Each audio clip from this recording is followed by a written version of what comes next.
Oh my god, you guys, I just got done watching Doctor Strange in the Multiverse of Madness, and oh my god, it was so good. Okay, so I've never been into Marvel or the Avengers or any of that shit. I've only watched it when I was with a guy who wanted to watch it. But I'm so into it now. I watched WandaVision when it was out on Disney Plus randomly, and I fell in love with it. So I'm so happy that I randomly watched WandaVision because pretty much Wanda was like the main theme of this movie. I loved it because it talked about the different timelines, the different portals, different dimensions, and dream walking. Which, if you haven't watched Sophia, who talks all about dream walking and the astral, please go watch her. It's a little difficult to understand.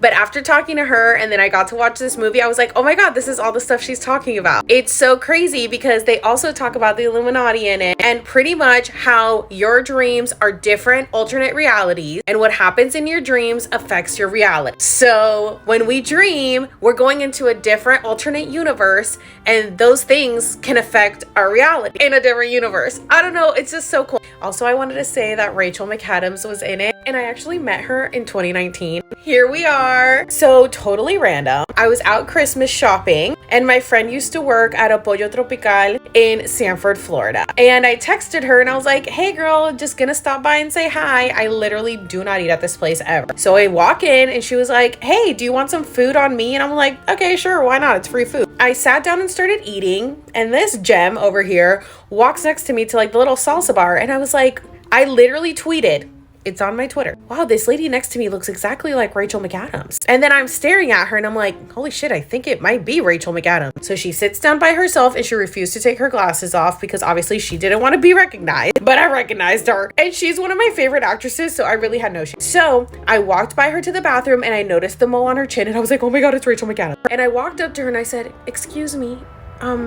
I'm sorry to interrupt. Are you Rachel McAdams? And she said, yes. And I said, oh my god, hi, I love you so much. You're one of my favorite actresses. I think you're amazing. And I've always loved Rachel McAdams. I've always said how she's such an amazing actress. I love every film she's acted in. So for me to fucking meet Rachel McAdams at a place that I never go to, what are the fucking chances? She was super nice and we talked for a little bit and I was like, I'm so sorry to ask, but why are you in Sanford, Florida? And she said, oh, my husband's family is from here. And that night, she actually attended an event for a friend's work party in Winter Park, Florida, which is where her husband's family is from. And she did a whole shout out to like this guy's wife and everything. It was so sweet. So of course I had to get a picture with her. And I said, I'm so sorry. I don't want to bother you, but do you think we can get a quick selfie together? And she's like, of course. And she said, I love your hair. It's so pretty. And I said, oh my god, thank you so much. You're literally the nicest person ever. And she was driving a Toyota. Oh my god, I love her so much. So it's so crazy that in that reality I met her. And then she does a movie about the multi-universe.